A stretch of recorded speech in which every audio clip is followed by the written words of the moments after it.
So today we're starting our next unit, and we're going to be talking about systems of equations.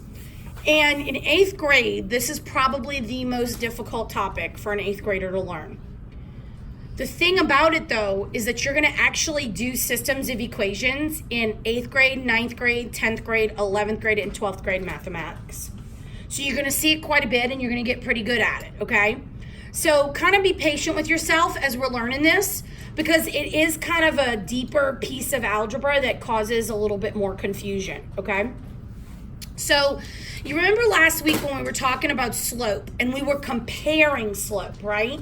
We would get the two equations and then we would get the rates and would say, okay, this one is faster than this one. And then they would ask us a question like, at what point did company A catch up with company B? Do y'all remember that? And how did we solve those problems? Find the slopes. What else? What did we do? We got the unit rate. We had both unit rates. How did we figure out when they had the same amount or when they caught up to each other? What method of math did we use? Like a guess and check kind of thing, right? Like we sat there and we were plugging in the slope and we plugged in this and we said, okay, it's closer. Let me try plugging in this number. And it took forever. And remember I told you that we were going to learn a more streamlined way to do it. Well, that's where we are now. We're going to be looking at the same kind of things, okay? Equations that we recognize and how we can look at them in one piece of information and make decisions about it. So if you look at our learning target, it says the first thing you're going to be able to do is to define a system of linear equations. Notice that it says linear equations. So if it's linear equations, what are the only two ways that it will be written? Y equals mx plus b, which is also called slope-intercept, and what's the other way we can write a linear equation? AX plus BY. The AX plus BY equals C. What's that called? Standard form. So we're going to be looking at equations that are only in standard and only in Y equals MX plus B, okay? And we're going to see, hey, here's one, here's the other. When do they have the same answer? So in other words, we're going to be looking at when do they hit the same spot on the graph? And we'll know that they have an answer that's exactly the same. Well, if they hit the same spot on the graph, then what would our answer be? A coordinate. And so every answer that you do for a system of an equation is going to be written as a coordinate, x comma y in parentheses. So I wrote some important stuff that we're going to be looking for today. Look on the board behind me. And it says defining a system of linear equations. So I'm going to go ahead and I'm going to write that at the top of my packet. So defining system of equations. And what are the key things that we need to know? Okay, so we're going to be seeing standard form and y equals mx plus b. Okay? What's the next piece that we're going to be seeing? We're going to be looking for where they intersect, because that's where they have the same exact answer on a graph. What else? What?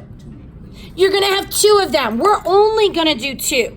Do you think you could actually have 3 and 4 equations on a graph? Yeah, you can. And at some point we will. Do you think you can have equations that aren't just straight? Yeah, at some point we will. But right now we're only going to be looking at 2 equations. And then what's the last thing that's important? Your answer is always going to be a coordinate. So this is like the key things that you're actually looking for and that you define when you're talking. So if somebody looks at you and says, what is a system of linear equations? Well, it's 2 equations. We're looking for where they intersect or have the same answer. They're going to be written in y equals mx plus b or standard form if they're linear, and their answer is going to be a coordinate. So if you notice, that's that key piece of information you need. The second thing we want to be able to do today is we want to be able to compare graphs of them. Because I'm going to tell you that there are 3 ways to solve these systems. The first is by a graph. And I'm going to write this, 3 ways to solve. The first is by graphing.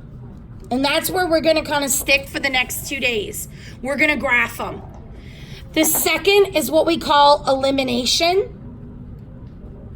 And the third is what we call substitution. And I'm going to tell you that these 2 ways are algebra ways. Tell me which one you think is most accurate. A graph that you draw or algebra equations? You can quickly tell that. Why would the graph be not so accurate?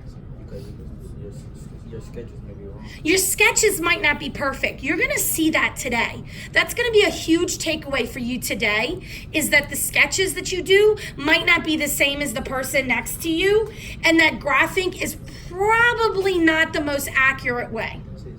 Okay?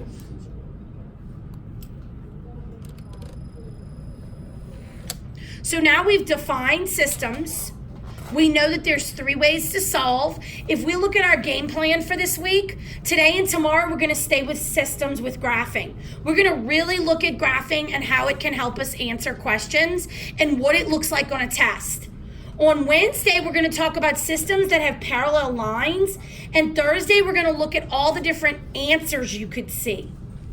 When Friday hits, we're going to start talking about the algebra methods, okay? So we're going to kind of hang out a week and just really, truly understanding systems. This is not just so that you can pass an 8th grade requirement test. This is also very much needed in Algebra 1. So you're going to see it again on an algebra exam. So it's important that we know what we're doing. So I always start off this lesson by giving you this example. I decide I'm going to race a horse. And we all, I know, it's kind of stupid because that's why I give it as an example, because it's like so obnoxiously dumb, right? So a human is going to race a horse. What do you automatically know? The horse is faster. We know that from common sense. But if we look at it in a scenario as systems, it kind of grounds what system is, okay? So it's a race. I decide that I am going to race a horse, okay? So the the human runs 0.2 kilometers every minute. So what is that called? Or your slope, right? Constant or your slope. The horse runs 0.5 kilometers every minute, but it takes 6 minutes to put the saddle on before he can start racing. So what does that tell you? That's a y-intercept, but what else does it tell you? The human will have a head start. The human gets a head start in the race. So I'm thinking, all right, I got a shot. I got 6 minutes on this horse. Here's the question. How far do you think I'm going to get before that horse catches me? So could I sit there and try to figure it out? Well, what method would I use? Like a guessing and a check kind of thing, right? I'd be plugging in the numbers and trying to figure out a pattern. We need a more streamlined, quick way to see that answer. So let's look at it. If I've got this information, what can I write? If I've got my constants, what can I write? Equations. So I can easily write 2 quick equations that are going to show me what's happening in this race. So here's the human. That one's pretty easy, right? It's constant. And here's the horse. Talk to me about why that's written like that. 6 minutes. 6 minutes is going to come off. Is this easy to graph when it's written like that? No, indeed. I probably am going to have to go ahead and distribute it out to get, what is that? What's 0.5 times 6? I just don't know where the decimal is. Let's not guess. Let's be accurate by using our calculator. What is it? 3. Okay. So now I have 2 equations that show me the horse and the human. So what I can do, since I already know how to do this, is I can put it on a graph. So here it is. Here I am running at a constant. Here's the horse. Do you notice that here's my y-intercept and here's the horse's y-intercept, right? They're different. Can you tell when we catch up with each other? You see the intersection? So that's the key word with this, is we are looking for an intersection. And because it's on a graph, the intersection is written as an x comma y, okay?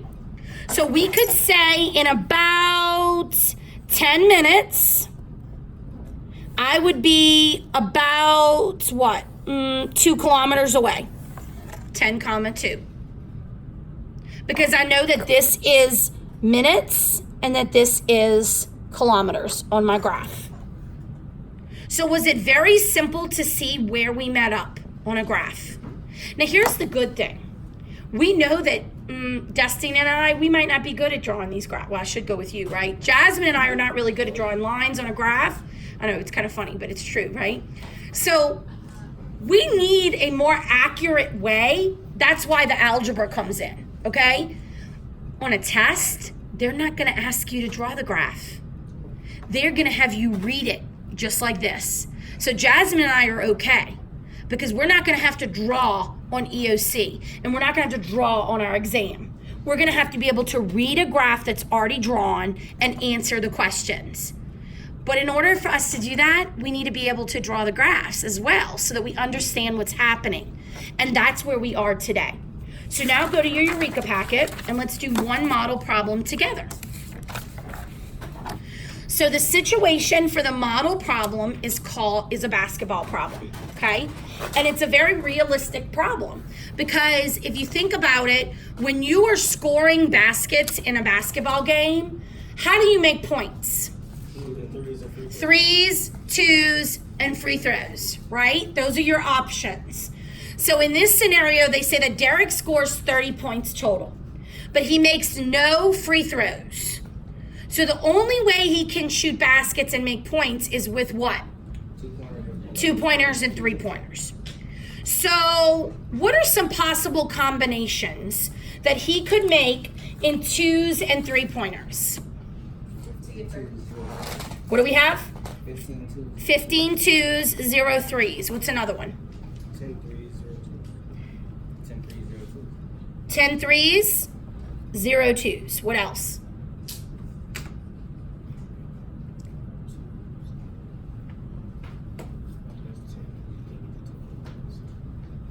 What are you doing right now?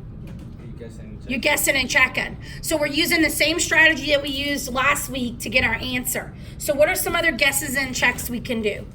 Let me help you out here. If we have 12 2-pointers, how many 3-pointers would we have? 2. Okay, let's try 9 2-pointers.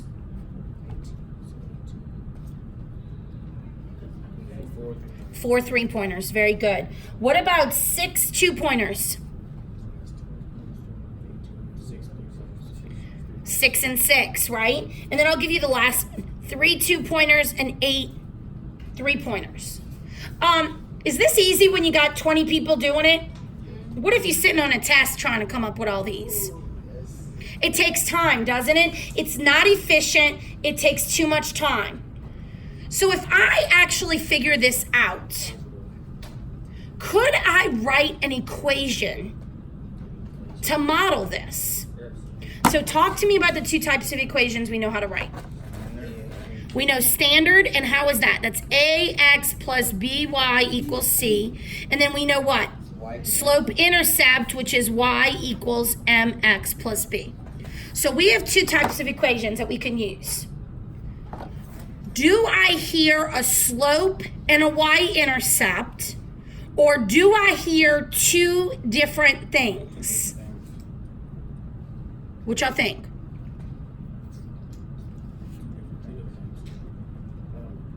Do I hear a slope and a y-intercept, or do I hear 2 different things in this problem? What 2 things do you hear? 2-pointers and 3-pointers. So which way do you think you're going to use? Standard form for this one, right? Do you hear how you can hear when you're reading the problem? You should recognize that. So I always list it. I say, okay, the 2 pointers are going to be my X and my 3 pointers are going to be my Y. I always make sure I tag that in my problem. So I know that they have to equal what?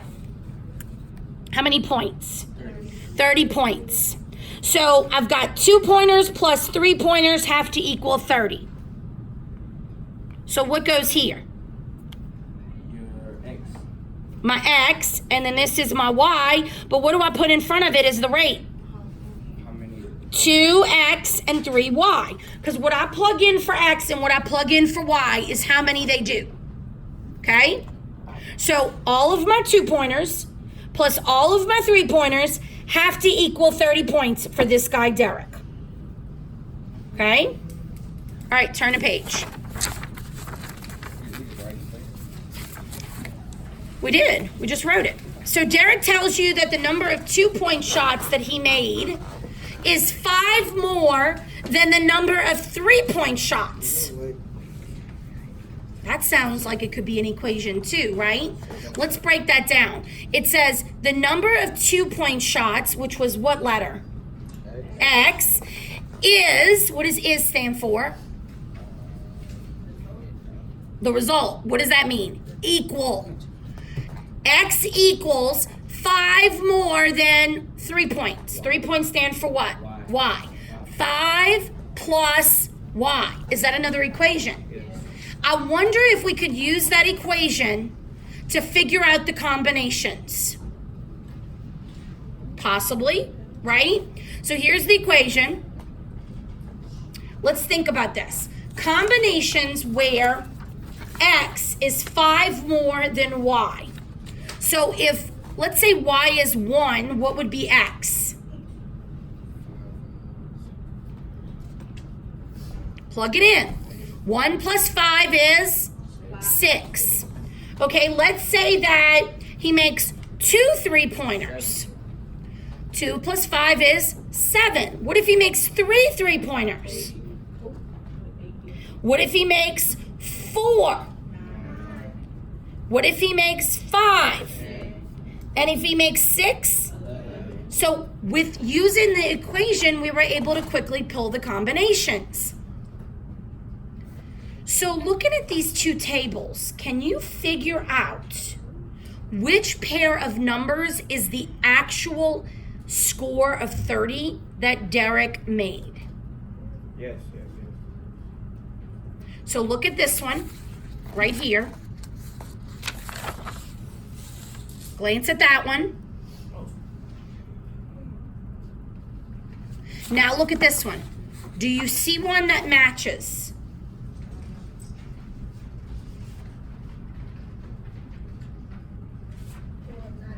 Nine and 4. It meets both of the criteria, right? It would work in this equation and in the other equation. So therefore, we know that David has to score 9 2-pointers and 4 3-pointers to make his 30 points, which if we're going to write it is 9, 4. His name is Derek. Derek, whatever his name is. So let's think about this. If we have these 2 equations, or in situations where we have 2 things happening, we can use tables and graphs to kind of show us where is there an answer that works for both.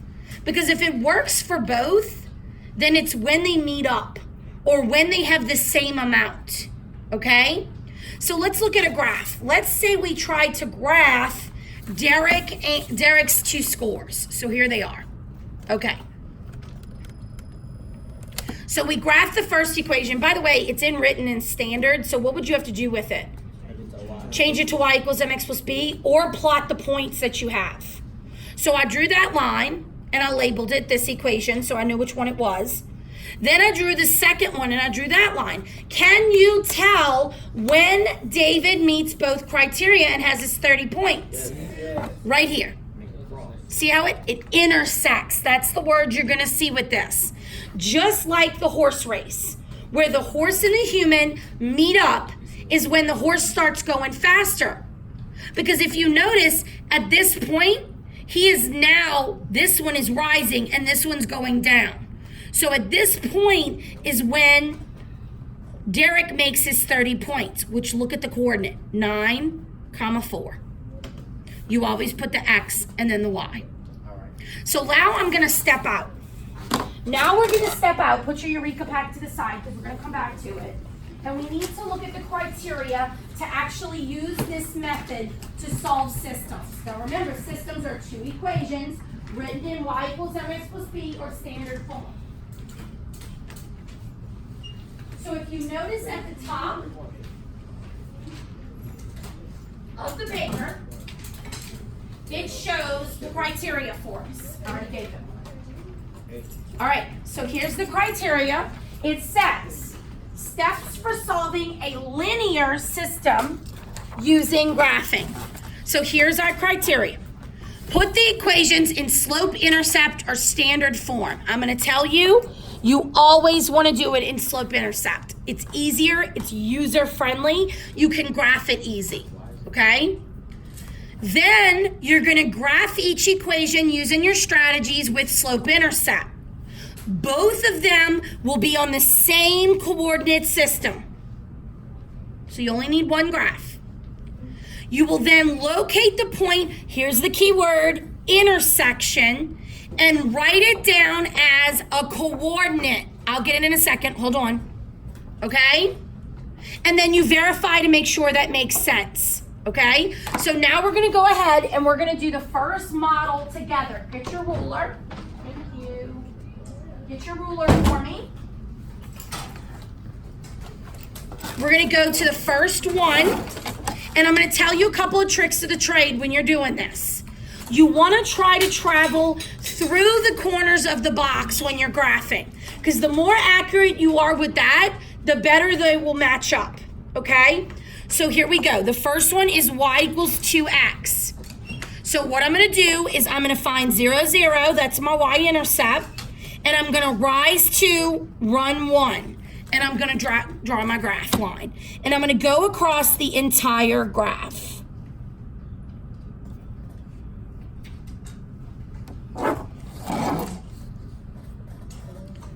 Then I'm gonna go to my second one. I'm gonna go to positive 3, down 1, over 1, and I'm gonna draw my second line.